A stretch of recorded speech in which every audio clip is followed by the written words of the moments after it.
बेशर्म टेलर बहू। देखो भाभी, पैंट शर्ट एकदम से चकाचक सिलना चाहिए। लाली का सिलाई चकाचक ही होती है, फिर क्या चिंता। जा हैप्पी होकर घर जा। अभी से घर कैसे जाऊं भाभी जी, आपने नाप तो लिया ही नहीं। पुराने नाप से काम चल जाएगा ना। ना भाभी जी, नाप तो लेना ही पड़ेगा। मैं नाप में कोई गड़बड़ नहीं चाहता। लाली लेडीज होकर भी जेंट्स टेलर यूं ही नहीं बन गई थी। वो मर्दों की फितरत को अच्छे से समझती थी और उसी का फायदा उठाकर लोगों से कपड़ों की सिलाई के नाम पर खूब पैसा भी ऐठा करती थी। उसे लोगों को खुश करना बड़े अच्छे से आता था, इसीलिए तो वो तुरंत नाप लेने को तैयार हो जाती है। डोले शोले तो खूब बना रखे हैं आपने। अब जिम में तोते उड़ाने थोड़ी न जाता हूँ भाभी जी। हाँ वो तो है, पर थोड़ा तनकर खड़े होइए ना। जिम वाला छाती भी तो नापना है। हाँ नापिए ना, दिल खोल कर नापिए। लाली बला की खूबसूरत और जवान तो थी ही, साथ ही बहुत चालाक भी थी। वो ग्राहक को खुश करने के लिए जानबूझकर यहाँ वहाँ इंची टेप चलाती और इसी बहाने उसके शरीर को कई जगह से छूती। वो ये सब इतनी सफाई से करती थी कि हर कोई मदहोश सा होकर आंखें बंद कर लेता और किसी और ही दुनिया में खो जाता। काश लाली भाभी नाप लेते लेते मेरी छाती से लिपट जाए तो सच में मजे आ जाए। भाभी जी, तनिक उचक कर नाप लीजिए ना। अब क्या तेरे कंधे पर बैठकर नाप लूं बदमाश? चल बहुत हुआ नाप। लाली की खूबसूरती, मीठी मीठी मिश्री सी बातें और नाप लेने के नाम पर हल्की फुल्की छेड़छाड़ ग्राहक के मन को उचाट कर देती थी और उसका हर एक ग्राहक यही सोचने पर मजबूर हो जाता। लगता है लाली भाभी मुझ पर मरने लगी हैं। और मैं एक दो बार कपड़े सिलवाने के बहाने इसकी दुकान पर आया तो समझो ये पटी जाएगी। लाली घर से बाहर अपनी दुकान पर जितनी खुली और इश्क मिजाज नजर आती थी, वहीं अपने घर में उसका रंग कुछ और ही था। घर में वो एक बहुत ही संस्कारी और समझदार बहू की तरह रहती थी और कम बोला करती थी। साथ ही जब वो दुकान की कमाई अपनी सास सविता के हाथों में थमाती तो वो लाली की बड़ाई करते नहीं थमती थी। जरूर पिछले जन्म में पुण्य किए होंगे मैंने, जो इस जन्म में लाली जैसी बहू मिली है हमें। जब से लाली टेलरनी बनी है, पैसे की तो घर में मौज ही हो गई है। ओ अम्मा जी, टेलरनी नहीं टेलर मास्टरनी बोलिए ना, आखिर टेलर का भी कुछ इज्जत होता है। लाली ये कह ही रही होती है कि तभी उसकी जेठानी आरती आ जाती है। आरती से लाली की बड़ाई सहन नहीं हो पाती, इसीलिए वो लाली पर ताना मारते हुए कहती है, अरे अम्मा कसम आपकी, सिर्फ टेलर मास्टरनी ही क्यों, इनको तो शहर की मशहूर मर्दाना टेलर मास्टरनी बोलिए ना। वो तो मैं हूँ ही, जानती भी हो। मेरी मॉडर्न सिलाई का दीवाना तो शहर का हर मर्द है, हर मर्द। वो तो राम ही जाने कि लोग तेरी सिलाई के दीवाने हैं कि तेरे।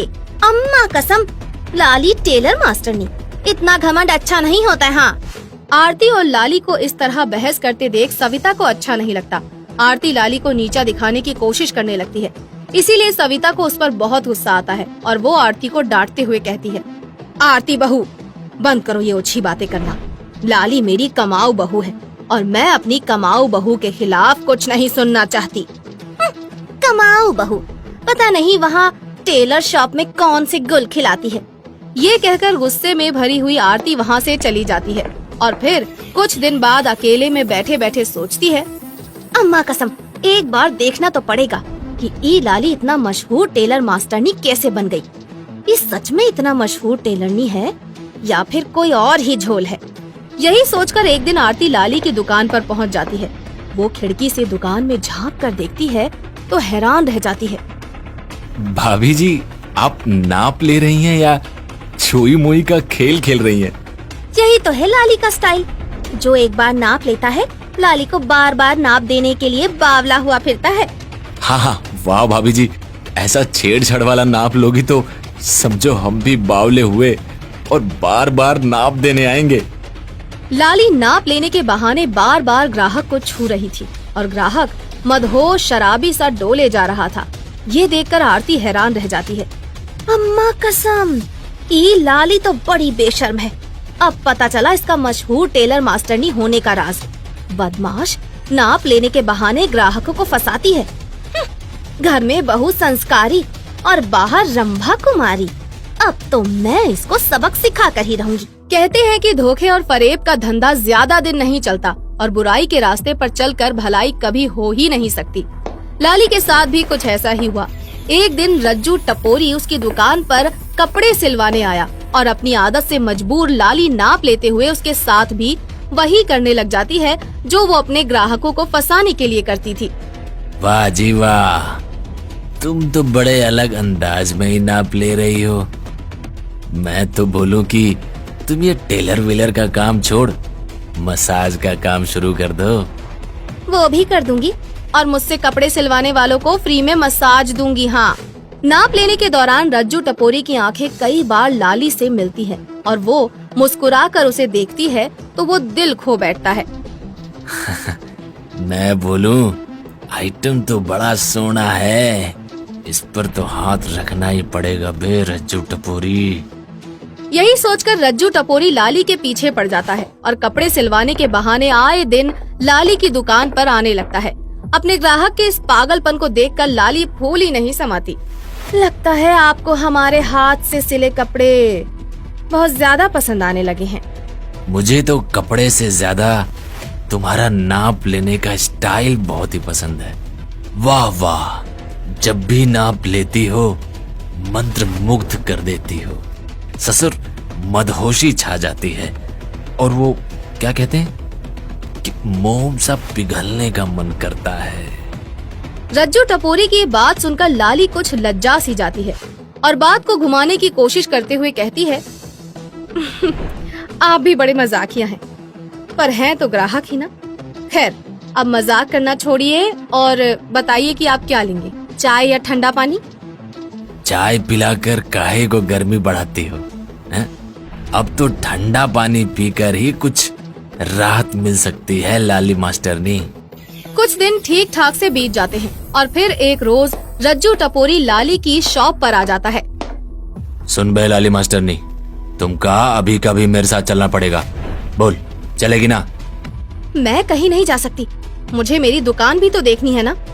ये कहकर लाली रज्जू टपोरी को टालने की कोशिश करती है, मगर तभी उसे लाली पर गुस्सा आ जाता है और वो लाली का हाथ पकड़कर अपनी तरफ खींचने की कोशिश करता है, लेकिन तभी लाली उसको जोरदार तमाचा जड़ देती है।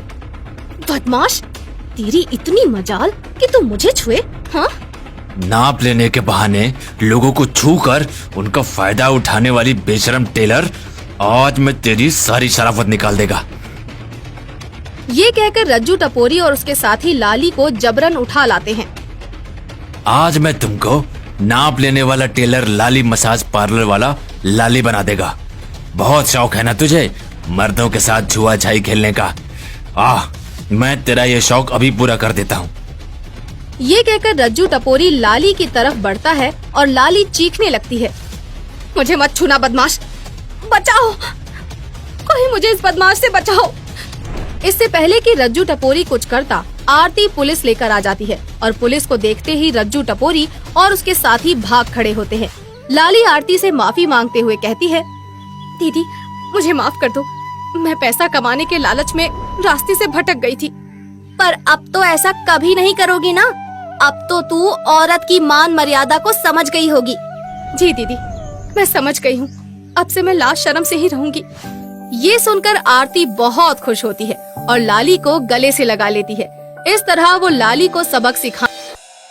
अब उठ भी जा मोना, नहा ले, लड़के वाले आते ही होंगे। मेरी नाक कटवाने का एक भी मौका तू मत छोड़ना। अरे मम्मा, तुम इतना परेशान क्यों हो रही हो? मैं बिना नहाए हुए भी हीरोइन से कम नहीं लगती हूँ। 2 मिनट में तैयार हो जाऊंगी। कभी नहीं सुधरेगी तू। जब तक यहाँ है कर ले अपनी मनमानी। शादी के बाद तुझे समझ आएगा मैं ये सब क्यों बोलती थी। तू पहली बार मिलेगी आदि से, इम्प्रेशन अच्छा पड़ना चाहिए। तेरी नई जिंदगी की शुरुआत है, कम से कम आज तो नहा ले। क्या मम्मा, मैं ये सब नहीं मानती हूँ। मोना पिंकी के डर से नहाने चली जाती है, लेकिन पानी देखते ही उसकी हालत खराब होने लगती है। वो अपने जैकेट और टोपी तक नहीं उतारती है। ओह ओह ओह, इतनी ठंड। ये मम्मा भी ना, मुझ पर जरा भी दया नहीं आता इनको। चल मोना, तू तो एक्ट्रेस है ही, शुरू कर दे अपनी एक्टिंग। मोना पानी से भरी बाल्टी जमीन पर गिरा देती है और नहाने की एक्टिंग करने लगती है। ओ उफ, ये ठंड। इधर मानो अपने मुंह पर पानी के छींटे मारकर निकलती है। उधर आदि अपने परिवार वालों के साथ वहां आ जाता है। मोना को देखते ही संगीता उसे पसंद कर लेती है और कहती है, इतनी ठंड में मोना रोज नहाती है, और क्या चाहिए हमें। हम तो बस अपनी बहू में यही गुण चाहते हैं, सो हमें मिल गया है। मोना और आदि का रिश्ता तय हो जाता है, लेकिन पिंकी चिंता में डूब जाती है। इन लोगों को जब ये पता चलेगा कि मोना महीनों तक नहीं नहाती तो क्या होगा। देखते ही देखते शादी का दिन आ जाता है और दोनों की शादी हो जाती है। विदाई के वक्त पिंकी मोना से कहती है, ससुराल में रोज नहा लेना, रसोई में बिना नहाए मत जाना, मेरी इज्जत तेरे हाथ में है। मम्मा तुम बेफिक्र रहो, मैं देख लूंगी सब। तभी वहाँ संगीता आकर कहती है, क्या खुसुर पुसुर चल रही है माँ बेटी में? दोनों की बातें खत्म हो गई हो तो हमारी बहू को विदा कीजिए बहन जी। बस यूं ही बहन जी। पिंकी मोना को समझाकर विदा कर देती है। ससुराल में मोना को सभी पसंद करते हैं।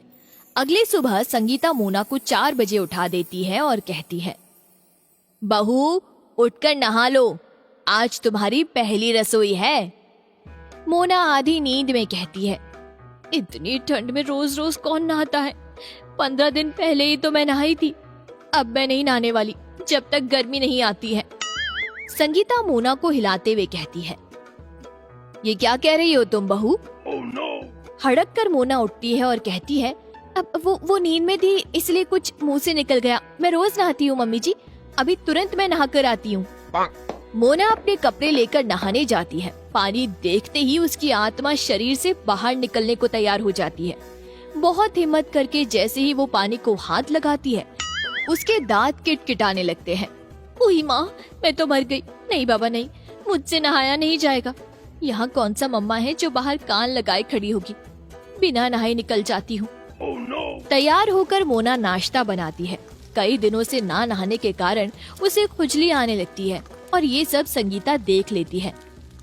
बहू तो रोज नहाती है, फिर इसे खुजली क्यों आ रही है? कहीं कोई गड़बड़ तो नहीं? फिर थोड़ी देर बाद मोना सबको खाना परोसती है। जल्दीबाजी के कारण मोना आज परफ्यूम लगाना भूल जाती है और उसकी बॉडी से बदबू आने लगती है। बहू लगता है तू आज ठीक से नहाई नहीं है। नहीं नहीं मम्मी जी, मैं पूरे आधे 1 घंटे तक नहाई हूँ आज। लेकिन मैंने तो देखा था भाभी, आप 5 मिनट में ही बाथरूम से बाहर आ गई थी। मोना तुरंत अपने कमरे में जाती है और ढेर सारा परफ्यूम अपने पर छिड़क लेती है। थोड़ी देर बाद श्वेता कुछ काम से मोना के कमरे में जाती है और उसका बाथरूम यूज करती है। ये तो एकदम सूखा पड़ा है, जैसे सुबह से कोई नहाया ही ना हो। इसका मतलब भाभी झूठ बोल रही थी। मम्मा रोज मुझे नहाने के लिए सुनाती रहती हैं। उन्हें अपनी बहू की चालबाजी भी तो पता चले। श्वेता सब कुछ संगीता को बता देती है और अगले दिन संगीता और श्वेता मोना पर पूरी नजर रखते हैं। मोना उठते ही नहाने चली जाती है और हमेशा की तरह अपने मुंह पर पानी छिड़ककर निकल जाती है। हे भगवान, जल्दी से गर्मी आ जाए, फिर मैं रोज नहाऊंगी। कितने दिन तक ऐसे एक्टिंग करनी होगी? अब मैं थक गई हूँ। ये सब संगीता और श्वेता छुप कर सुन लेती है और मोना पर संगीता का गुस्सा फूट पड़ता है। आज तक कोई भी मेरी रसोई में बिना नहाए हुए नहीं गया है। छी, इतने दिनों तक कौन नहीं नहाता है? आदि को जब ये पता चलता है तब वो कहता है, आज से तुम मेरे कमरे में नहीं रहोगी। इतनी गंदी रहती हो तुम, सो डर्टी। महीने तो कौन नहीं नहाता है? छी, यक। ऐसा नहीं है आदि। सभी मोना से बात करना बंद कर देते हैं, लेकिन मोना को कौन सा कोई फर्क पड़ता है। ये लोग सोच रहे हैं ऐसा करने से मैं नहाने लगूंगी। कौन मरे इतनी ठंड में नहाने के। मेरे तो हाथ के रोए ही खड़ी हो जाते नहाने के नाम से, और मैं नहाने जाऊंगी ये इनकी बेवकूफी है। ना करे बात, गर्मी आते ही सब नाउमल हो जाएंगे। तब तक के लिए फोन है ना मेरे पास। दिन बीतने लगते हैं और मोना अब तो और फ्री हो गई है। अब तो उससे एक्टिंग भी नहीं करनी पड़ती है। गंदगी के कारण मोना के बॉडी पर व्हाइट हेड्स हो जाते हैं, चमड़ियां उतरने लगती है और मोना बीमार पड़ जाती है। उसकी हालत ऐसी हो जाती है कि वो बेड से उठ भी नहीं पाती है। मोना की खराब हालत देखकर आदि डॉक्टर को बुलवाता है और डॉक्टर कहता है, उफ, ये सब बीमारी ना नहाने के कारण हुई है आपको। पढ़ी लिखी आज की लड़की होकर भी आपको नहाने से इतना परहेज है। इतने एडिंग आते हैं टीवी पर, स्वच्छ रहें, स्वस्थ रहें, पता नहीं आप जैसों को समझ क्यों नहीं आता है। डॉक्टर कोई दवाई दे दीजिए जिससे मैं उठ पाऊँ। आपको दवाई की नहीं, नहाने की जरूरत है। आप नहा के आओ, फिर देखना सब कुछ ठीक हो गया है। डॉक्टर चला जाता है। मोना गर्म पानी से नहाती है और उसे ठीक लगने लगता है। ये तो चमत्कार हो गया। मम्मा और मम्मी जी ठीक ही कहते थे। अब मैं चाहे कितनी भी ठंड क्यों ना हो, चाहे बर्फ के गोले ही क्यों ना पड़े, मैं रोज नहाऊंगी। मोना नहा के निकलती है और पिंकी आ जाती है और कहती है, बहन जी आपने वो कर दिखाया जो मैं इतने दिनों में नहीं कर पाई। स्वच्छ रहो, स्वस्थ रहो। कि एक लड़की के सूट का दुपट्टा उसके चेहरे पर आ जाता है और उसकी शर्ट की बटन में फंस जाता है। किसकी इतनी मजाल जो लैला का पल्लू पकड़े। ख्वाब तो सबके यही है लैला, मजाल किसकी हुई देख तो। लैला न आओ देखती है न ताओ और मुड़कर एक करारा तमाचा रौनक के मुंह पर मार देती है। इतनी हिम्मत तुम्हारी, मेरा दुपट्टा पकड़ा। No, I didn't do that. आपका दुपट्टा हवा के कारण मेरे चेहरे पर आया और मेरे शर्ट के बटन में फंस गया। हाय रे लैला, ये तो बेचारा निर्दोष है। इसके पहले कि लैला कुछ कहती, रौनक वहाँ से चला जाता।